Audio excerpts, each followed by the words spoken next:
Assalamualaikum warahmatullahi wabarakatuh. Selamat datang. Kali ini Kang Selamat akan membawakan kisah yang berjudul Indra Keenam.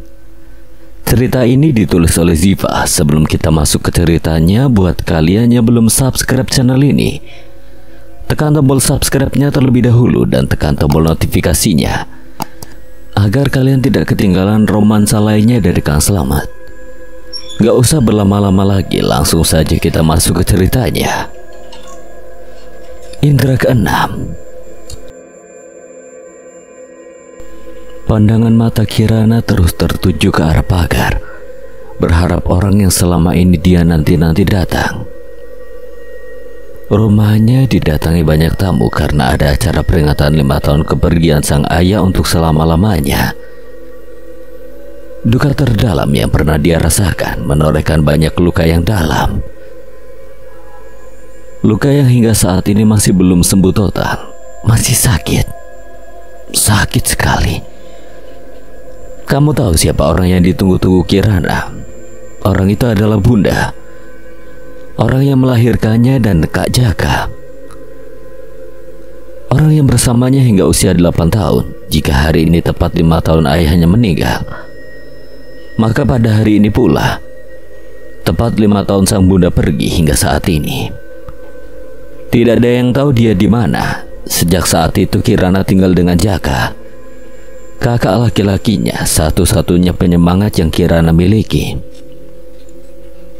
Mereka tinggal di rumah peninggalan orang tua mereka.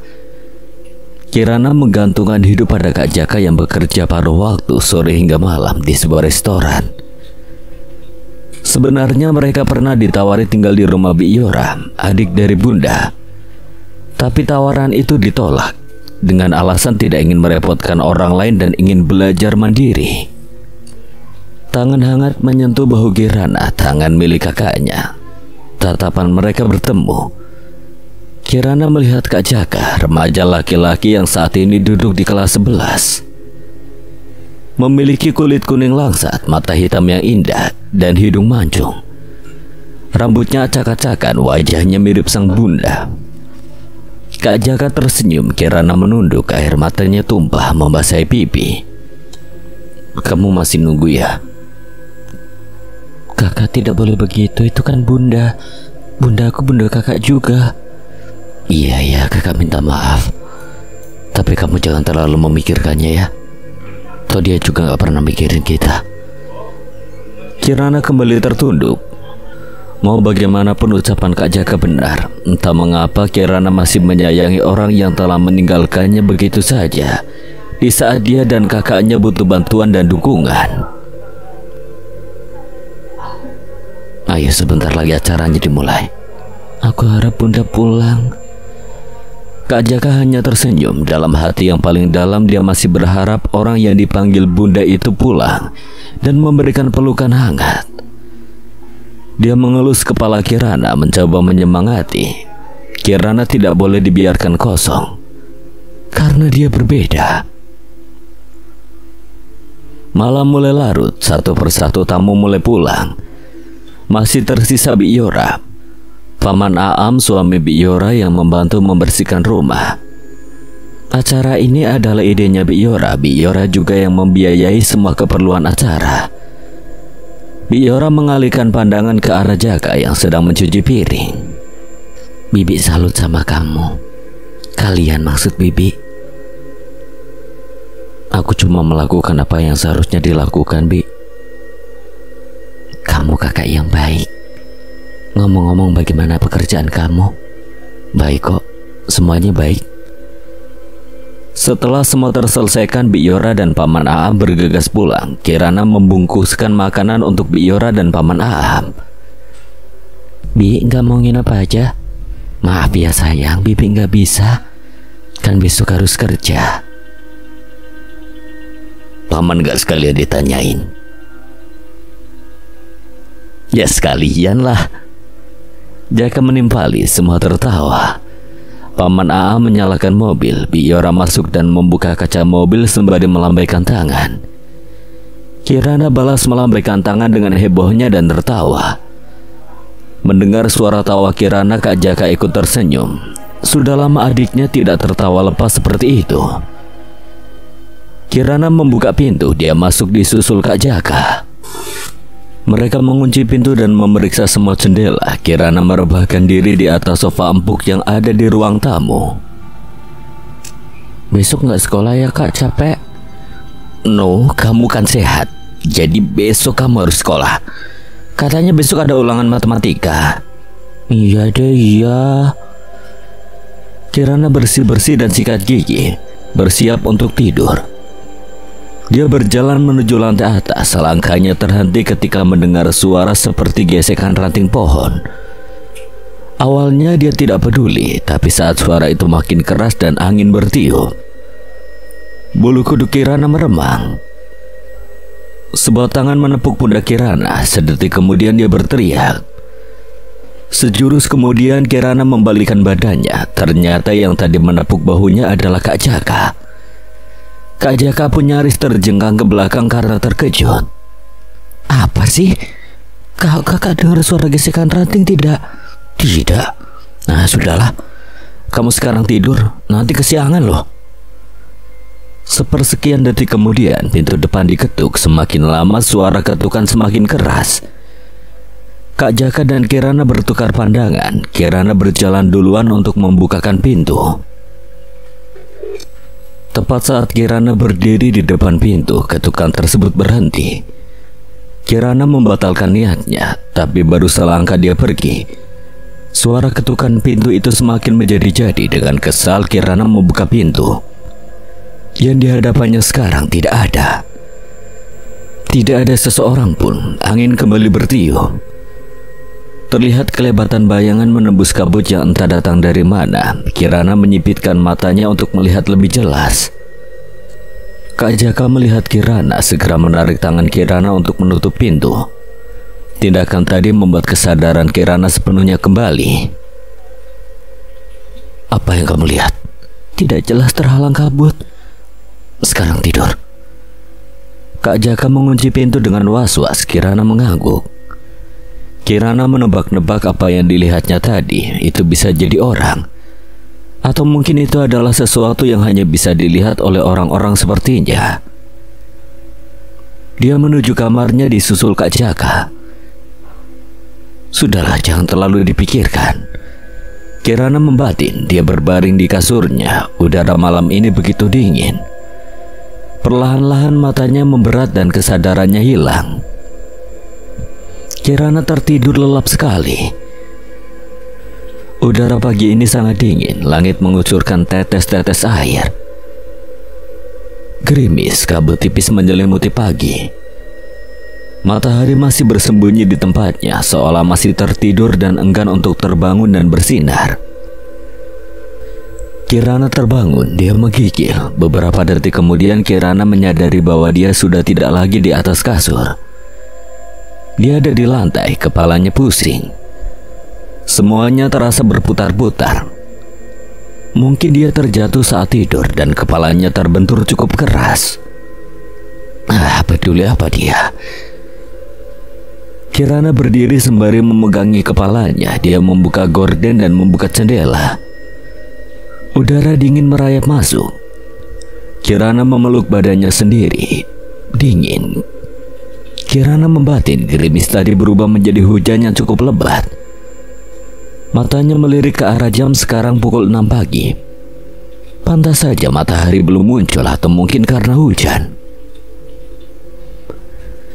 Gagang pintu yang terbuat dari besi terasa sedingin es. Kirana merasa segan untuk turun ke bawah, apalagi ketika dia membayangkan saat harus bersentuhan dengan air. Pintu kamar Kak Jaka terbuka. Nampak Kak Jaka yang sudah berseragam rapi. Mata Kak Jaka langsung melotot ketika melihat Kirana yang masih acak-acakan.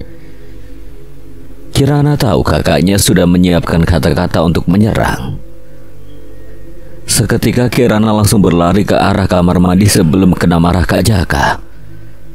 Setelah mandi, Kirana merasa tulang-tulangnya membeku, bibirnya bergetar.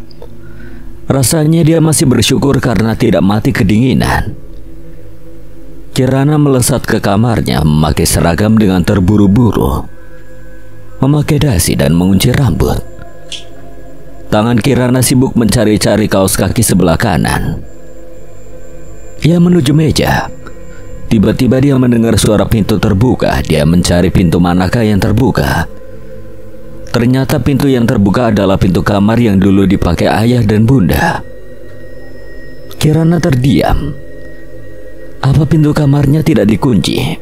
Bersamaan dengan itu wangi bunga mawar dan daun pandan menyeruak di seluruh ruangan. Apa kakak lagi masak? Terdengar suara seperti nyanyian, lagu yang sangat asing di telinga Kirana. Matanya menangkap sosok bayangan putih yang sedang tertunduk. Entah apa yang terjadi, tapi kaki Kirana seperti berjalan sendiri menuju ke arah bayangan tersebut. Ada aura aneh yang membuatnya penasaran. Bertepatan dengan itu, Kak Jaka yang berdiri di tangga heran melihat tingkah Kirana.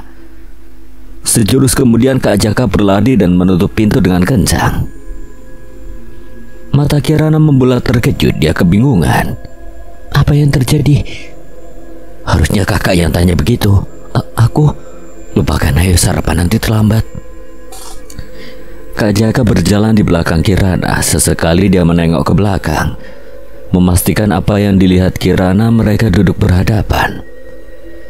Kirana tidak berani melihat ke arah Kak Jaka yang seakan-akan ingin melempar sebilah pisau. Tangan kanan mereka secara bersamaan meraih roti. Kirana mendongak. Kakak duluan. Kamu aja dulu. Ya udah.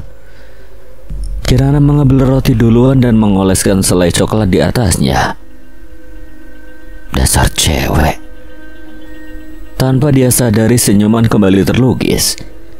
Selesai sarapan, Kak Jaka memesan taksi berbasis online. Tak lama kemudian taksi tersebut datang. Kak Jaka duduk di sebelah supir, sedangkan Kirana duduk di bangku penumpang. Rintik air hujan membuat kaca mobil berembun. Kirana melihat mereka berjalan lalu lalang tanpa arah serta tujuan dan tanpa takut tertabrak. Kirana membayangkan bagaimana rasanya menjadi mereka. Handphone milik Kak Jaka berdering membiarkan lamunan Kirana. Gadis itu menoleh penasaran ke arah Kak Jaka. Tapi tampaknya bukan hanya Kirana yang penasaran. Sopir taksi pun ikut menoleh. Kak Jaka lantas mengambil handphone yang ada di saku seragamnya. Terdengar suara decakan dari mulut Kak Jaka. Dia mematikan handphone. Siapa kak? Orang. Pasti bunda. Hening. Taksi berhenti di depan gerbang sekolah Kirana. Dia segera turun, berlari menembus hujan yang turun cukup lebat di daerah sekolah Kirana. Beberapa siswi memperhatikannya dan membicarakannya dalam diam. Di sekolah, Kirana dikenal sebagai anak yang aneh. Dia selalu berbicara sendiri, baik di lapangan, perpustakaan, bahkan toilet. Mereka hanya tidak tahu dan tidak melihat saja dengan siapa sebenarnya Kirana berbicara. Kirana tidak pernah berbicara sendiri. Dia mempunyai lawan bicara, hanya saja lawan bicaranya itu tak kasat mata. Prestasi Kirana di sekolah juga tergolong biasa saja. Dia tidak pintar namun juga tidak bodoh. Saat istirahat biasanya Kirana akan menghabiskan waktu sendiri dengan membaca novel di bawah pohon rindang yang ada di taman belakang dan sesekali bercengkrama dengan sosok astral yang ada di sekolahnya. Kehidupan di sekolah Kirana sangat berbanding terbalik dengan Kak Jaka. Di sekolah Kak Jaka terkenal karena pintar, ramah dan juga tampan. Kirana juga memiliki paras yang cantik, hanya saja banyak yang enggan mendekatinya karena kepribadian Kirana yang aneh. Kelas tampak sepi. Sebenarnya sih banyak yang sudah datang, tapi semuanya memilih untuk di luar. Bicara ngalor ngidul, tertawa nggak jelas, dan melakukan kegiatan-kegiatan yang menurut Kirana sangat tidak berfaedah. Kirana duduk di bangku paling belakang, dekat jendela. Dia duduk sendiri karena bosan. Kirana berjalan menuju loker yang ada di lorong depan kelas. Di antara loker-loker milik teman-temannya, hanya loker Kirana yang paling polos, tanpa hiasan atau kertas warna-warni berisi quotes yang kebanyakan ngaco. Hanya tertulis namanya, Kirana Santika, di atas selembar kertas putih. Kirana mengambil novel tebal karya Rick Riordan untuk dibaca di kelas. Bel tanda pelajaran akan dimulai berdentang. Semua murid duduk di tempatnya masing-masing. Kirana menyimpan novelnya di laci meja, mengambil buku-buku matematika. Dia baru ingat kalau hari ini ada ulangan. Pak Anhar, guru matematika, masuk ke kelas. Tanpa aba-aba lagi, semuanya memasukkan buku dan hanya menyisakan tempat pensil. Pak Anhar membagikan kertas ulangan. Ada 20 soal esai. Kirana menatap soal-soal yang tersaji di hadapannya. Hampir 1 jam dia berkutat dengan soal-soal yang tidak semua dimengerti. Waktu habis, kumpulkan semuanya. Kelas riuh, suara kursi dan meja yang bergeser bergemuruh di langit kelas. Desahan-desahan kecil pun ikut terdengar. Entah desahan lega atau desahan pasrah, tatapan mata Pak Anhar dan Kirana bertemu. Pak Anhar juga guru Kak Jaka saat masih duduk di bangku SMP. Ketika melihat Kirana, sama sekali tidak tergambar sosok Arjaka Putra di benak Pak Anhar. Mungkin beliau sudah terlalu dimanja oleh kepintaran Kak Jaka sehingga terpukul ketika melihat sikap Kirana yang berbanding terbalik dengan sang kakak. Waktu istirahat pun tiba. Kirana bergegas keluar kelas sembari membawa novelnya dan buku matematika. Ada remedial nanti setelah istirahat. Kirana mendapatkan nilai 65. Nilai yang cukup memuaskan setelah bertahun-tahun sekolah dan selalu mendapatkan nilai 60 di setiap ulangan matematika. Setelah berjuang selama berjam-jam, akhirnya bel pulang berbunyi. Kirana memasukkan buku-bukunya dan berjalan di tepi lorong. Dia tidak terbiasa berjalan di tengah keramaian. Kirana pulang menggunakan angkutan umum. Sebenarnya Kirana bisa saja pulang dengan taksi berbasis online, seperti saat pergi sekolah tadi, tapi Kirana malas mendownload aplikasinya. Menurut Kirana, lebih baik dia menghabiskan kuota internet untuk hal-hal lain. Kunci rumah selalu dibawa Kak Jaka, sementara Kirana membawa kunci cadangannya saja. Untuk makan siang, Kirana biasanya membeli di warung makan yang ada di depan kompleks. Harganya terjangkau bagi kantong Kirana. Saat masuk ke kamar, Kirana kembali mencium wangi bunga mawar dan daun pandan. Padahal di rumahnya tidak ada tanaman mawar maupun pandan. Kirana mengikuti wangi tersebut yang mengarahkan kakinya ke kamar ayah dan bunda. Pintu kamar terbuka, kabut aneh mulai menyeruak. Kirana masuk ke kamar dan tiba-tiba pintu kamar tertutup sendiri, terkunci. Bahkan Kirana menggedor-gedor pintu.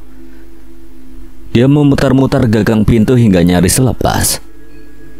Air mata Kirana nyaris meleleh. Dia panik. Sial.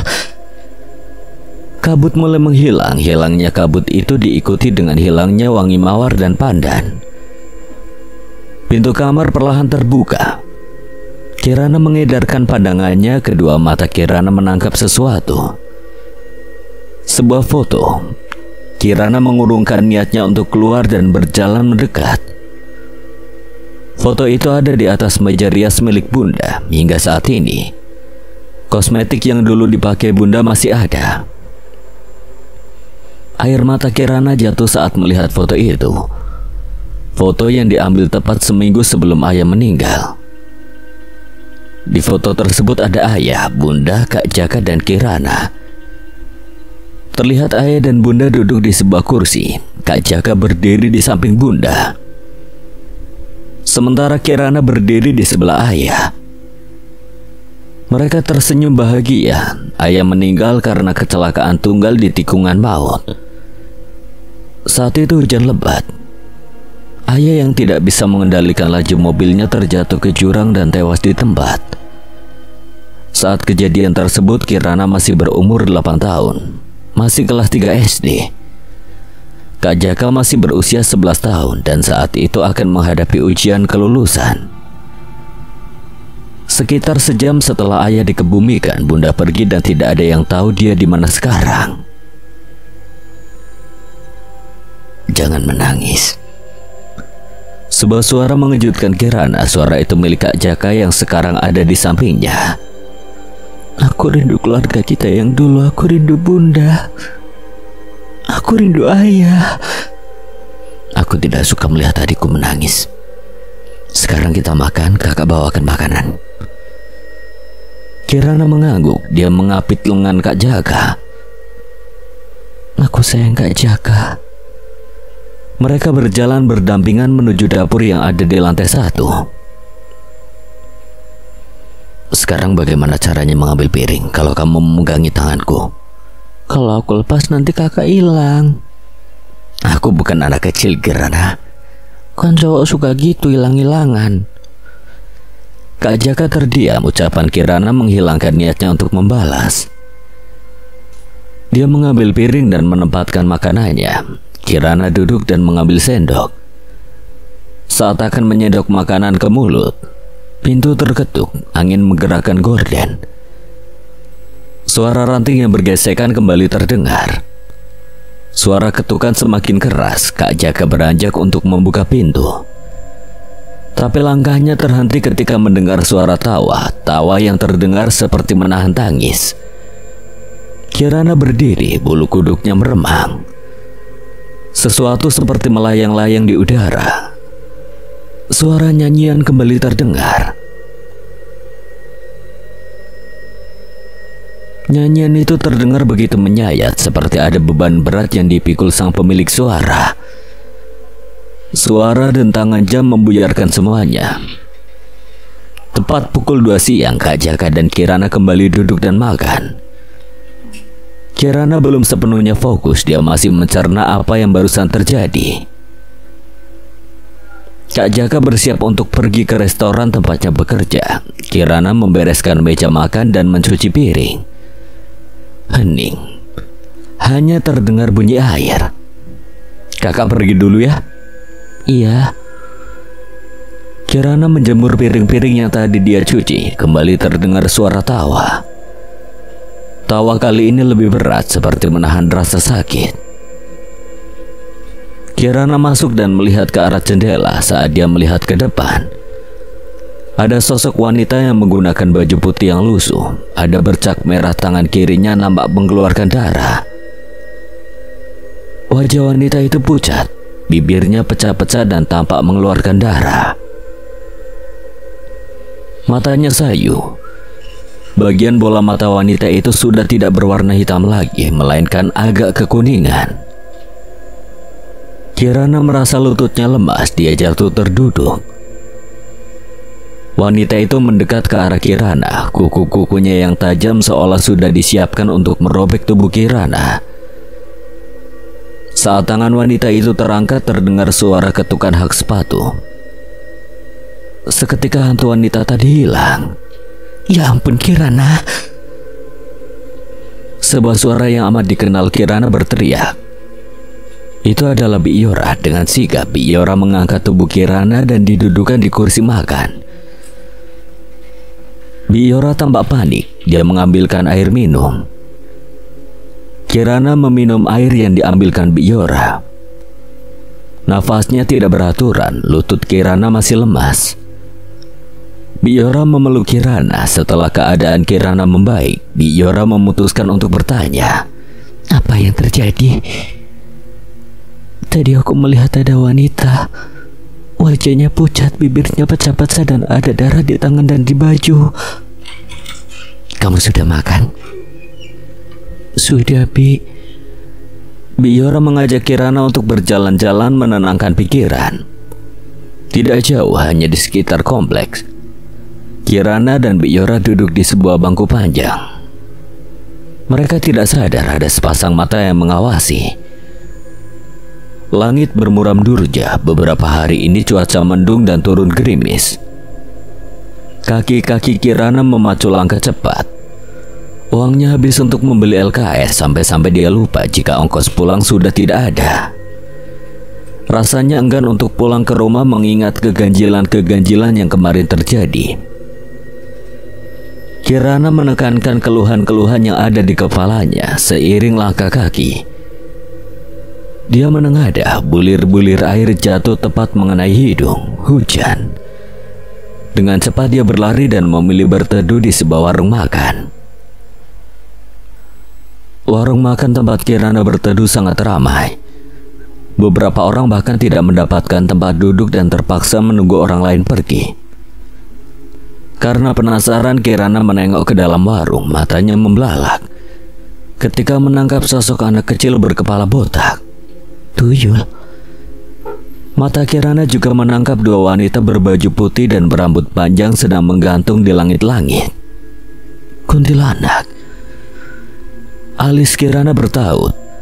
Pantas saja pengunjungnya ramai, padahal tempatnya kotor. Menggunakan penglaris bukanlah cara yang tepat untuk memperoleh kekayaan.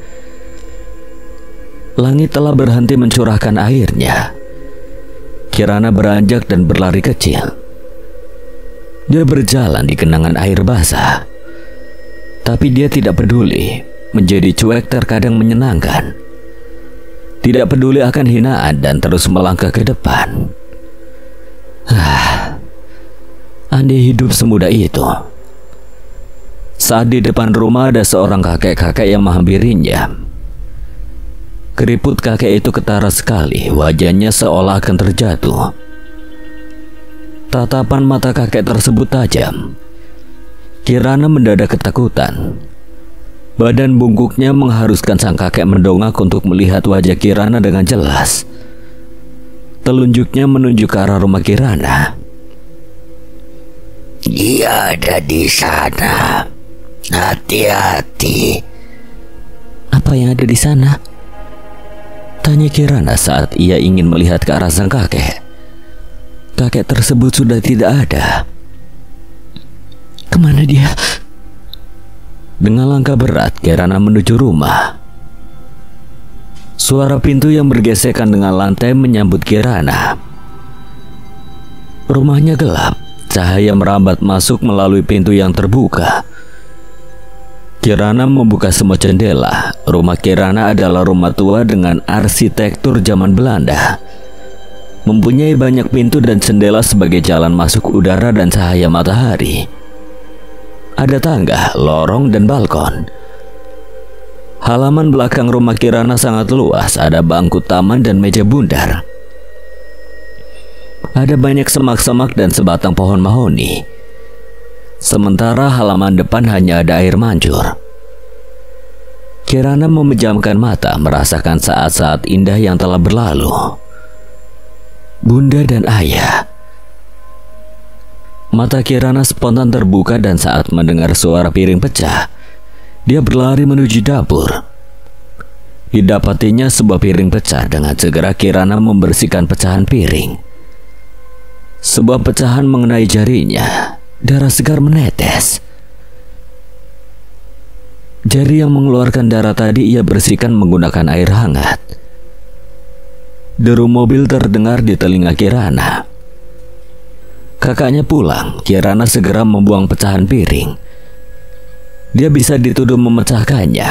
Setelah membuang pecahan piring, Kirana kembali ke dapur dengan berlari. Saat dia di dapur, Kak Jaka melihat keheranan. Kirana melihat dirinya yang masih berbalut seragam. Kenapa belum ganti baju? Baru pulang, Kak. Pulang telat? Iya, Kak. Aku ganti baju dulu ya, Kak. Di kamar, Kirana menyisir rambut di depan cermin. Kirana melihat sesuatu yang memegang bahunya. Tangan pucat dengan sedikit kehitaman dan kurus. Saking kurusnya, urat-urat berwarna kebiruan amat terlihat. Mata Kirana semakin membulat ketika melihat wajah seram yang menyembul dari bahu kirinya. Kirana berteriak. Pintu kamarnya terbuka. Kak Jaka masuk dengan tergopoh-gopoh. Ada apa? Ada hantu di belakangku, Kak. Kak Jaka membawa Kirana keluar kamar. Apa yang sebenarnya terjadi? Kirana menutup matanya, menghela napas, mencoba menenangkan diri. Kirana merutuki dirinya sendiri, kenapa dia harus bisa melihatnya. Ini kutukan. Dada Kirana seperti bergemuruh. Dia menutup mata dengan kedua tangan, menekan-nekan kedua mata, bahkan sekarang dia berharap untuk buta. Kenapa hidupnya harus seperti ini? Kenapa? Tanpa terasa, bulir-bulir air mata jatuh. Kirana menangis sebal, dadanya terasa sesak. Kakak tidak tahu apa yang kamu lihat, tapi kakak yakin kamu kuat. Ada kakak di sini untuk melindungi kamu. Kirana memeluk Kak Jaka. Jaga kakak ya Tuhan, aku tidak ingin kehilangan Kak Jaka. Entah mengapa ada kehangatan yang merayap di hatinya. Aku sayang kakak. Aku harap ayah dan bunda ada di sini. Angin berhembus kencang. Rambut Kirana bergerak-gerak diterpa embusan angin. Jendela-jendela mendadak tertutup hingga menimbulkan bunyi yang cukup keras. Kirana dan Kak Jaka bertukar pandang. Mereka berlari ke lantai atas. Wangi mawar dan pandan kembali muncul. Kirana panik. Hatinya menjerit, pintu kamar terbuka dengan kasar. Sesuatu menarik rambut Kirana, dia berteriak kesakitan. Kak Jaka yang ingin menyelamatkannya malah terpental masuk ke kamar Kirana. Pintu kamar mendadak tertutup, kaki Kirana ditarik ke belakang. Dia terjatuh, jari-jari Kirana menahan tubuhnya agar tidak tertarik ke belakang. Dia ditarik ke kamar milik ayah dan bunda. Kirana ingin berteriak tapi dia seolah membisu. Entah apa yang membuat suaranya hilang. Sebuah pisau tertancap di lantai tepat di depan wajah Kirana. Dia bersyukur pisau itu tidak mengenai wajah ataupun bagian tubuh lainnya. Kakinya ditarik semakin kuat, jari-jari tangan Kirana sudah kehabisan tenaga. Dia ditarik masuk ke kamar. Hidupku berakhir di sini. Kirana mulai pasrah. Pintu kamar ditutup kencang. Kirana sempat berpikir rumahnya akan roboh. Tapi sekarang pikirannya tertuju ke Kak Jaka. Bagaimana keadaan kakak sekarang? Dengan sisa tenaga Kirana mencoba berdiri. Baru saja berdiri, sosok perempuan yang beberapa waktu lalu dilihatnya muncul di hadapannya. Ada raut wajah kemarahan yang tersirat di wajahnya. Kirana merasa kakinya mati rasa. Apapun yang terjadi, satu harapannya, Kak Jaka selamat. Masa bodoh dengan diri sendiri, wanita itu mendekat ke arah Kirana. Tangannya terulur, sepersekian detik tangan kurus dengan jari-jari panjang berhasil meraih leher Kirana. Nafas Kirana terhenti untuk 5 detik. Tiba-tiba Kirana mendapati dirinya sudah tersandar di dinding dengan tangan si wanita yang mencekik lehernya. Kirana yang setengah sadar mendadak dilepaskan begitu saja hingga jatuh dengan cukup keras. Di sisa kesadaran, wanita itu memantuk-mantukkan kepala Kirana ke lantai. Rasanya otak Kirana bergeser. Kirana mendapati dirinya sedang berada di lorong yang entah di mana. Mungkin kini dia di sungai, tapi tidak mungkin. Telinganya menangkap suara tawa anak-anak, perempuan. Kirana mengikuti asal suara tersebut. Ada 2 orang anak perempuan yang sedang bermain di ruang tamu. Sepertinya ini rumah. Tapi tunggu. Kenapa dia bisa di sini? Apa yang terjadi? Kirana melihat 2 anak perempuan yang berusia 7 tahun. Salah seorang di antara mereka berambut sebahu. Kulitnya kuning langsat, matanya besar dan berbinar-binar. Cantik. Sementara yang satunya lagi berkulit putih pucat. Matanya sayur, rambutnya panjang tergerai, menutupi sebagian wajah. Mereka bermain boneka. Kirana tersenyum. Anehnya mereka tidak melihat Kirana, dia juga tidak bisa berbicara. Bonekamu cantik, Riz, sama seperti kamu. Terima kasih, boneka punya Riana juga cantik kok. Sama seperti pemiliknya. Aku cantik. Iya, Riana cantik. Dia menyingsingkan rambut yang menutupi wajah Riana. Riana tersenyum. Gigi gingsulnya terlihat, senyuman yang manis. Terima kasih hari ini. Pintu kamar digedor-gedor. Kirana membuka mata. Berat sekali rasanya. Ubin yang sebelumnya berwarna putih cemerlang kini kotor dengan bercak darah. Darah segar yang mengalir dari kepala Kirana. Pintu terbuka, seorang gadis dengan perawakan jangkung masuk ke kamar. Wajah gadis itu ditutupi masker, rambut hitam panjangnya tertiup angin. Kirana mencoba memperjelas pandangannya, tapi benturan yang cukup keras berhasil membuat rasa pusing yang hebat. Perlahan mata Kirana kembali tertutup tanpa sempat berkata apapun. Langit-langit berwarna putih menyambut tatapan Kirana. Kondisi sekitar hening. Pengharum ruangan baru saja menyemprotkan wangi lemon yang khas. Tempat ini adalah kamar Kirana, tepat di samping kiri. Biora terlihat sedang berbincang dengan gadis tadi.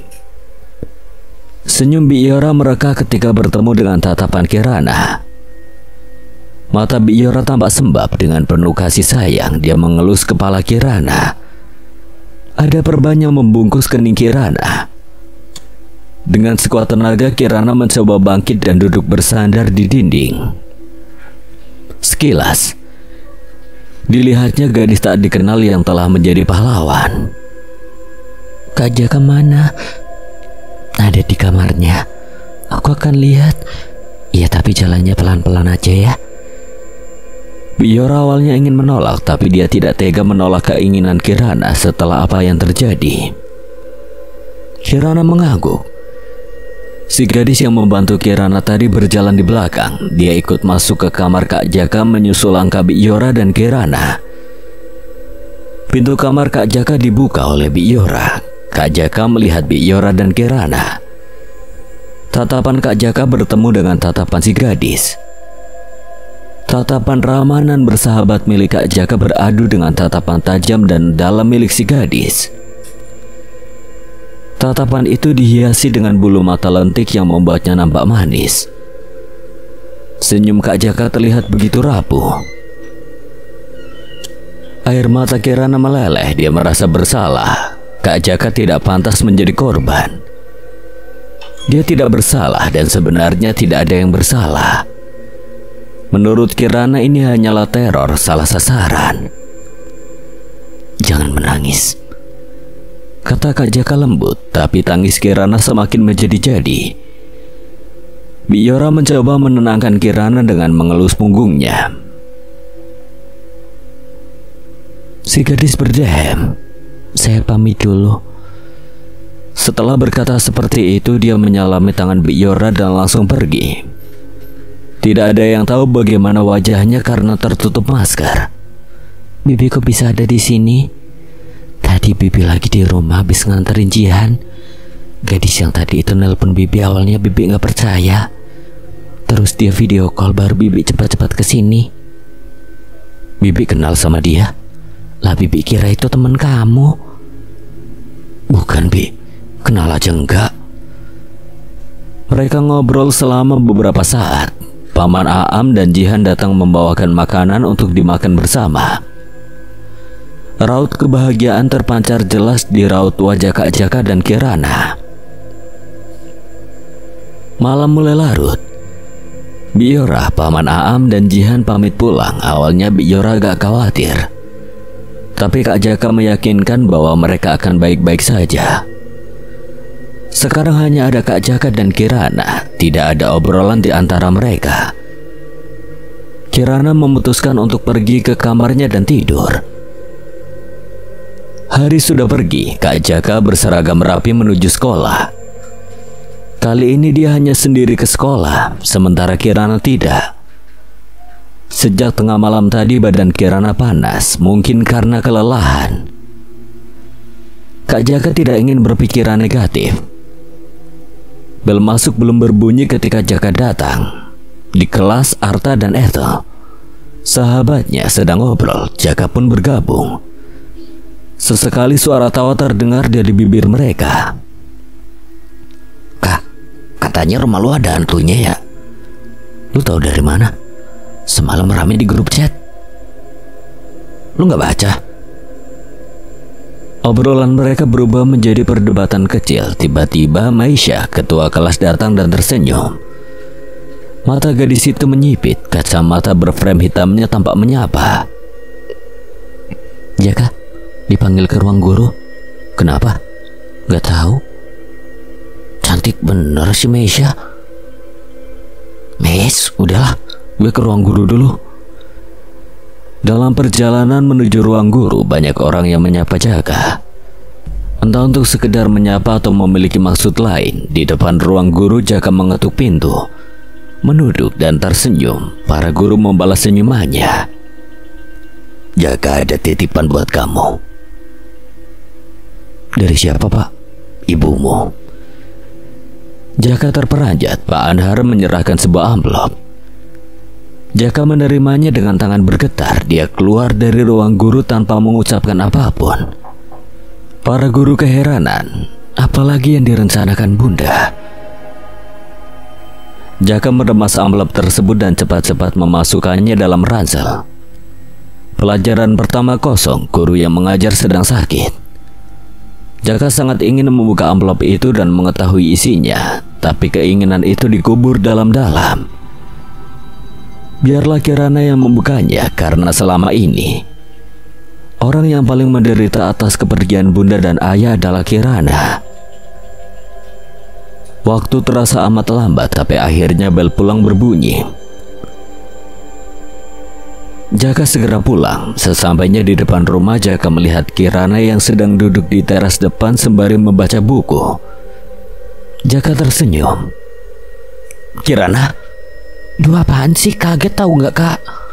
Santai aja kali ah. Nih, ini apa? Surat. Dari Bunda. Kirana kaget bukan main. Bunda, astaga. Semoga ini bukan mimpi. Kirana merebut amplop dari tangan kakaknya dan dibuka dengan tidak sabaran.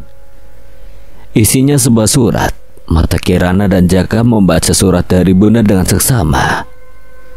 Untuk kedua anak Bunda, Arjaka Putra dan Kirana Santika. Kalian apa kabar? Semoga baik-baik saja. Kalian pasti sudah sangat besar kan? Bunda minta maaf sudah pergi, tapi kalian harus tahu ada alasan untuk ini semua. Bunda sayang sekali dengan kalian. Bunda juga rindu. Kalian jaga diri ya yang akur. Salam sayang Arini, Bunda kalian. Mata Kirana berkaca-kaca. Pelupuk matanya menghangat. Air mata berjatuhan, dadanya terasa bergemuruh. Kerinduan pada sosok Bunda semakin menjadi-jadi. Bagaimanapun Kirana dan Kak Jaka masih remaja dan sangat labil. Mereka masih butuh Bunda. Dan sampai kapanpun masih akan butuh. Mereka hanya bisa saling menguatkan, memeluk batin sembari mengusir rasa rindu. Hanya hati yang semakin membajai yang menjadi saksinya. Kirana terisak, hatinya berteriak-teriak. Dia tidak membenci Bunda. Kirana yakin Bunda menyayanginya dan Kak Jaka. Bullshit. Maksud kakak apa? Omong kosong. Jika Bunda benar-benar sayang, harusnya dia pulang. Jika benar-benar rindu, harusnya dia pulang. Kakak nggak boleh ngomong gitu. Bunda pasti punya alasan. Seperti apa alasan itu sampai dia setega ini meninggalkan kita? Kakak nggak ngerti.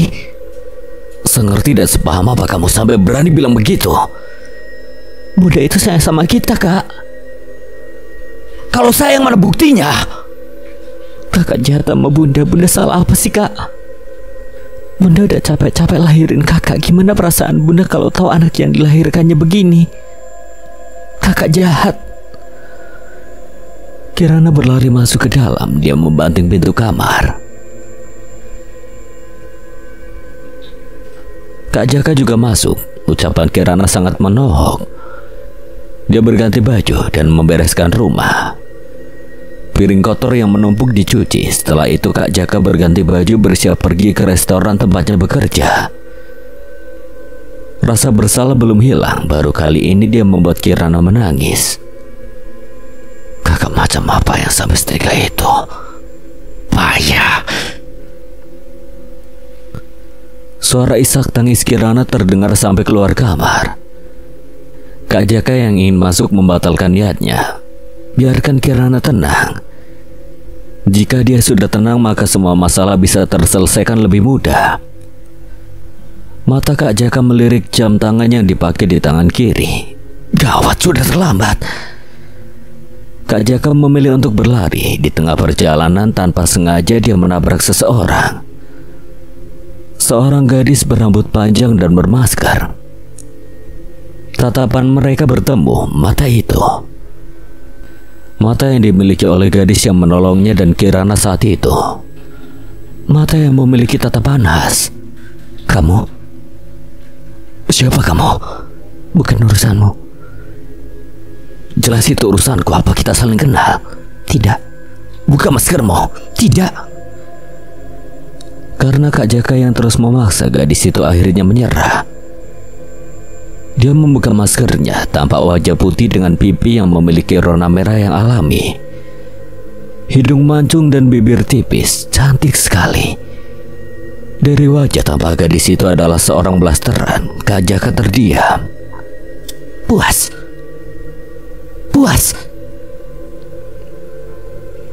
Tatapan mereka kembali bertemu. Untuk beberapa saat mereka saling menatap satu sama lain. Si gadis menunduk, pipinya semakin memerah. Kak Jaka juga demikian. Dia jadi salah tingkah. Kok kamu, maksudnya lo bisa masuk ke rumah gue sih? Ada alasan yang gak bisa disebutin. Nama lu siapa? Mawar. Namaku Mawar. Aku memang bukan tokoh utama dari cerita ini, tapi inilah sedikit dari kisah hidupku. Namaku Mawar. Hanya Mawar. Tanpa ada embel-embel apapun. Aku tidak tahu kenapa nama aku sangat singkat. Tapi yang jelas namaku Mawar karena ibuku sangat menyukai bunga mawar. Terutama mawar merah. Jujur aku tidak mengenal sosok ibu. Dia meninggal sesaat setelah melahirkanku. Aku tahu cerita ini dari ayah. Kata ayah, ibu memberiku nama Mawar karena ibu ingin aku menjadi anak yang cantik, penuh cinta dan kuat. Tapi ibu meninggal sebelum sempat melihatku. Saat umurku 7 tahun, ayah menikah lagi. Istri baru ayah adalah wanita yang cantik. Dia juga punya 2 anak. Keduanya laki-laki. Satunya berusia 3 tahun lebih tua dariku, sementara satunya lagi lebih muda 1 tahun dariku. Awalnya aku pikir Tante Clara, ibu tiriku, adalah orang yang baik, tapi ternyata Tante Clara adalah orang yang amat cuek. Dia juga kerap berlaku kasar. Begitupun kedua anaknya. Jika bukan karena ayahku sudah lama pergi dari rumah. Selain itu, aku juga punya satu rahasia besar. Aku bisa melihat mereka, para hantu. Aku juga bisa berkomunikasi dan mengeluarkan hantu yang merasuki tubuh seseorang. Aku tidak tahu kemampuan ini kudapat dari mana. Mungkin sudah ada dari lahir. Entahlah. Ayah pria berusia 42 tahun, laki-laki yang paling aku sayangi. Sekarang sudah tampak guratan-guratan halus di wajahnya. Sebenarnya saat ayah menikah dengan Tante Clara, aku tidak setuju. Aku tahu ayah masih menyayangi ibu, tapi ayah tidak mau berlarut-larut dalam kesedihan. Selain itu, saat itu juga aku masih membutuhkan kasih sayang seorang ibu. Ayah adalah orang yang sangat sibuk, sulit sekali untuk bertemu beliau. Bahkan aku yang sudah tinggal satu rumah. Wajar jika terkadang aku bertingkah seperti anak kecil demi diperhatikan oleh ayah. Sekarang aku bersekolah di SMA Melati dan kini tengah duduk di bangku kelas 11. Teman? Aku tidak punya teman. Aku adalah tipe anak pendiam tapi juga bisa menjadi pemberontak. Tidak ada tempat berkeluh kesah. Aku menyimpan semuanya sendiri. Tidak heran jika aku sudah beberapa kali dibawa ke psikiater karena depresi berat. Sudah beberapa kali aku melakukan tindakan bodoh yang menyakiti diri sendiri. Menurutku aku tidak perlu psikiater, aku hanya butuh teman. Kakiku mau lepas rasanya, aku habis belanja bulanan sesuai perintah Tante Clara. Jarak dari rumah ke supermarket sekitar 650 meter, dan aku harus berjalan kaki. Ingin sekali berteriak, aku menangis sekencang-kencangnya. Tapi mau bagaimana lagi jika macam-macam sedikit aku bisa mati konyol di tangan Tante Clara. Dua anaknya, Kevin dan Jupiter, juga ikut-ikutan membuat hidupku tambah sengsara. Mereka sering memerintah ini itu bahkan untuk hal yang sangat sepele. Mengambil air minum, contohnya, padahal mereka punya tangan dan kaki. Dasar manja. Mana ada lelaki seperti itu? Mawar, ada apa Tante? Ini baju-baju kotor kok nggak dicuci? Kita ini nggak punya pembantu. Kamu sebagai anak perempuan harusnya punya inisiatif. Aku hanya diam dan mulai bergerak mencuci pakaian. Tante kan juga perempuan. Baju-baju kotor sudah selesai aku cuci, tapi ternyata salah satu baju Tante Clara luntur. Aku menelan ludah, baju itu sangat mahal. Jika disuruh mengganti, aku punya uang dari mana? Suara langkah kaki milik Tante Clara mulai terdengar. Keringat dingin sudah memenuhi keningku. Mata Tante Clara nyaris keluar ketika melihat bajunya luntur. Amarah seolah sudah mencapai ubun-ubun. Aku hanya berdoa semoga ini bukan akhir dari hidupku. Izinkan aku hidup lebih lama lagi, Tuhan. Mawar, ini baju-baju Tante kenapa jadi begini? Kamu nggak tahu ya kalau baju ini mahal? Aduh, kamu ini gimana sih? Nggak bisa nyuci ya? Tahu nih. Asal kamu tahu ya, baju-baju mami itu mahal. Uang jajan kamu setahun pun gak akan mampu menggantinya. Tante Clara menatapku tajam. Aku takut. Tenggorokanku sakit akibat menahan tangis. Aku gak boleh nangis, aku harus kuat. Tante Clara mendongakkan kepalaku, kemudian dia menamparku dengan sangat keras. Sakit sekali. Darah segar keluar dari mulut dan hidungku. Wajah mereka tampak tidak bersalah. Sedetik setelahnya aku menangis. Tangisan tanpa suara, bukan hanya wajahku yang sakit tapi hatiku juga. Deru mobil ayah mulai terdengar. Tante Clara mulai panik. Begitupun dengan Kevin dan Jupiter. Cepat obati hidungmu dan bersihkan baju. Jangan mengadu ke ayah. Awas saja kamu kalau berani. Lemah amat sih, baru digituin aja udah mimisan.